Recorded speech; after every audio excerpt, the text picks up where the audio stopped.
Well, it is an honor Thank to have you. you on SOMM TV. I'm assuming this is your whole life's led up to this moment. Almost. You finally made it, you know? So I'm excited to taste your wine. And I want to talk to you. We'll talk about rosé, talk about basketball. We'll talk about the state of American politics a little bit. I'm not talking about politics. We will not talk about politics. I'm joking. You don't want to get in trouble. You don't want to do that when You you're want to drinking. keep your podcast, that's for Yeah, sure. that's right. Yeah, something like that. I don't know. Do I really?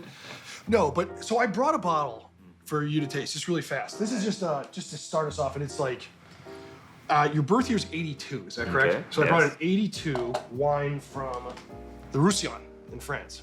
So just a quick taste. I thought, you know, since we're gonna do some rosé, since it's the morning, you know, as one does, we'll drink a little sweet wine. All right. I don't know. I don't know that one. So this is, look at it. This is I'm gonna butcher that. Can you say that? Tu ne vins calvé? Je connais pas. Yeah, so it is Mauvais. one of the oldest appellations in all of France, Okay. and one of the smallest, as a matter of fact. So Really? it's a really fascinating thing. But to be able to drink birth year, anytime I'm able to do that, I do it.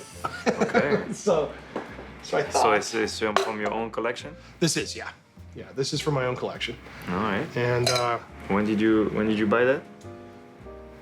this I've had for only a couple months. You know, new. Cheers. Cheers. But it's an interesting wine because it's oxidized on purpose. Okay. You know, You have to let it breathe, or you can drink right you away. can drink it right away. So if you taste it, it's sweet. But so I thought, you know, I'd reveal Yeah, it's your a sweet wine. Yeah, oh, it's great. This appellation is so tiny in the south of France. It's like just this little tiny area, and this is what they make. This oxidized, kind of sherry-like. Thanks for making me try. I've never tried that kind of wine. Yeah. Do you like sweet wine at all, or you do? But if I drink sweet wine, I will drink Sauternes. Sauternes. Yeah. Yeah. I will go with Chateau Yquem or something like that. Yeah, Sorry, but that's my favorite one. Yeah. The sweet wine. We filmed at Yquem. Have you been there? Been there many times. I know Pierre Lurton, you know, the big boss, very, very well. And I did many dinners with him. Yeah. He's a very good friend of mine. And so next year we're doing something for my birthday next year at his castle. That's and, amazing. No, I like to go over there because, you know, a lot of Bordeaux, you know, they have the appellation, you know, they say chateau, but it's not really a castle. Yeah. Chateau Yquem, it's a castle. It's a castle. It's super nice. We've filmed all over there. In fact, with Pierre, he's opened up some really old bottles for us. Ah, nice. He's a generous guy. You got to go there during harvest. I've never harvest- been during harvest, yeah. It's insane to watch them harvest. You know, the grapes all Yeah, they the have grapes, the noble yeah. rod on Yeah, them. And yeah, because it's a late harvest. So. late harvest. Yeah. So I was just thinking, you know, I had this 82, and I heard your birthday's 82, so like, what, you know, when Nice. else am I going to drink this? 82 is a great year for wine. That's- So it's a I'm very problem to lucky, find very blessed. 82s I know though. it's very hard, and I like when I go to different castles and you know, do the vineyards in Bordeaux. They always use me as an excuse, like to open an 82. It's like, oh, we have a good excuse, Tony. That's right. Is in our castle. Can we open it? And so a lot of people they say thank you to me because the first time they drink the 82, it was with me. So Right. it's pretty cool. Yeah, I was 80, which was not a great. 80, no, I think I've never drank the 80. It's not terrible, but it's not a good year. Okay. Like, Okay. all right, so what I want to talk to you about is rosé. People who listen and watch SOMM TV and all this, they know I'm obsessed with rosé. I think it's one of these, you see it everywhere, but it's so still underappreciated. When did you start drinking rosé? Probably real rosé, like not like Boone's Farm or something like that, or like White Zinfandel. You know, probably not until my early 30s, late 20s. So, but what year? What year? Like, Oh, I would have. What year? Jeez. I don't know. You look like you're 20 years old, so that's why it's do hard I? for me to know you. I appreciate that. I just I feel 70. The now this would have been, God. What, early 2000s? Yeah, somewhere around there. Yeah, exactly. Mid 2000s. My first time drinking rosé was Miraval. Oh, when, yeah. when Brad Pitt started it, you know, I was like 21 in 03. Were you with Brad Pitt? No. But he announced that he was like doing a rosé and he joined forces, you know, with La Famille Perrin. Yep. And so I was like, oh, rosé, I only drink red or white, you know. I was like not really drinking rosé. And I remember that summer I was like, okay, let's do it, let's try. And it was like maybe 05, you know, I really tried it and we took it, you know, in vacation with us and I really drank a lot of rosé and that's when I first fell in love with rosé. I'm surprised in Europe you didn't drink more But rosé? I was 21 in '03, so I was Right, too young. okay. Yeah. Yeah, no, that's right. Yeah. Yeah, But that for would've me, been- but for me, rosé, it really, like when you see the evolution of rosé, I think like Brad did a great job, to put it like everywhere in the U.S. Uh-huh. It really exploded, and when I see now LVMH making all those big investments, in Chateau d'Esclans and Minuti, and now every rosé wants to do a premium one. Now you have the entry one, you get the second one, now you have the premium one. Yeah. And so I like that all the knowledge from the red wine and white wine is spreading into the rosé, because all those people, for many years they make great reds and great whites, and now you have all that knowledge coming into rosé. And I think rosé, people always think about, oh, let's drink, the last year, of rosé.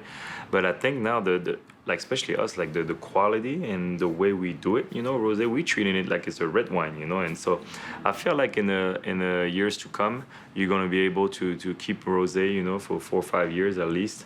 You're gonna be able to drink it all year long. Like people always had that perception, oh, you only drink it only where it's summer, hot and yeah. only in the summer. Yeah. But for me, I had great meals with rosé, and I'm a little bit like you. I love rosé. Like I drink all 3 colors, but rosé is definitely my favorite. Rosé's my go-to at home. In fact, you brought a bottle. Let's Yes. open it. Yeah.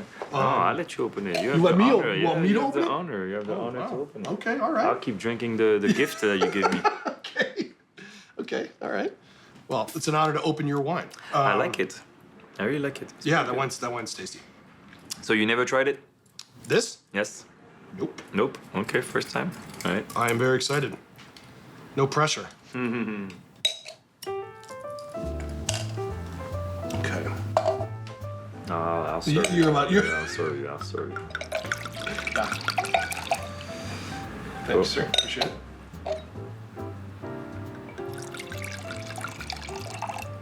I directed a travel show years ago, and Okay. so the first time. Cheers. Cheers. So the first time that I ever had serious rosé was in Provence. I mean, Yeah, and we awesome. drank it all day. I mean, when I say all day, I'm talking like All day. all day. It was like nonstop.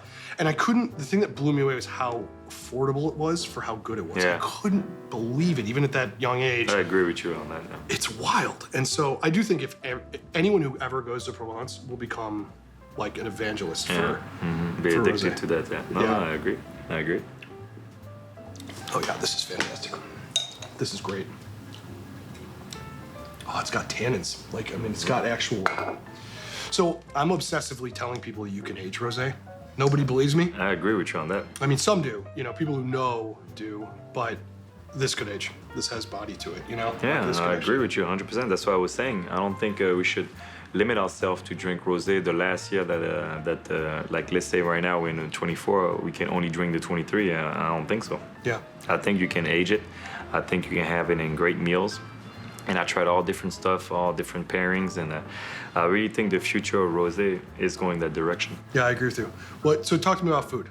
What do you like to eat with rosé? What's the food? Everything. I tried everything. Yeah, Really? no, really. Like I'm a big food guy anyway. I love food. I love fish, meat. I love my cheeses, obviously. That was my first job when I was 12 years old. I sold cheese in the market. Really? I go in the market with my mom, and we sell cheese.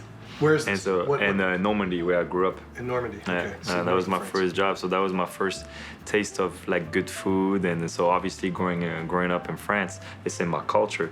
But I love the way the U.S. Grew. When I arrived in '01, it was kind of tough to find good restaurants. The cheese was still pasteurized, like it was fake cheese, and so now over the years, with all the chefs having the American dream and all the French chefs coming to France and spreading the knowledge, I feel like now in the U.S. you can eat very, very well. Everywhere you go now, every city, you're gonna have good restaurants.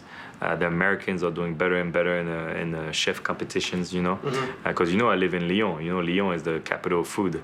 That's where Paul Bocuse is from, the Michael Jordan of chefs. And so no, it's pretty amazing to see the evolution in the U.S. when you see Napa Valley, the way it's growing, and now it's beautiful when you go over there. Is there real cheese in America now? Do we have real cheese? Yes, sir. Okay. Yes, sir. I went yesterday. Yesterday I went to Wally's, to Oh, yeah. to In Beverly Hills? exactly Yeah. to have our rosé, and obviously they have a bunch of wine and they have a lot of different choices. But the thing that I love is they had a huge stand of cheeses. It's ginormous. And I was like, it's huge, and so you had all the good stuff. So I had to take a bunch of cheese. I was like, yeah, you can try the rosé. Let me eat my cheese. That's funny. But no, I like the way it's going and the evolution and everything. I can see, the people in the U.S. they're more educated now too, and I think they're willing now to spend that money, that extra money, because I can only imagine how much it costs, to export, all those great cheese. But I feel like they're willing to spend that money, and they travel to Europe a lot, and they go to all those different places, and so I love it. I can even see it in the NBA, when we put the dress code and everything. I feel like when I first arrived in the NBA, it was more focused on all hard alcohol.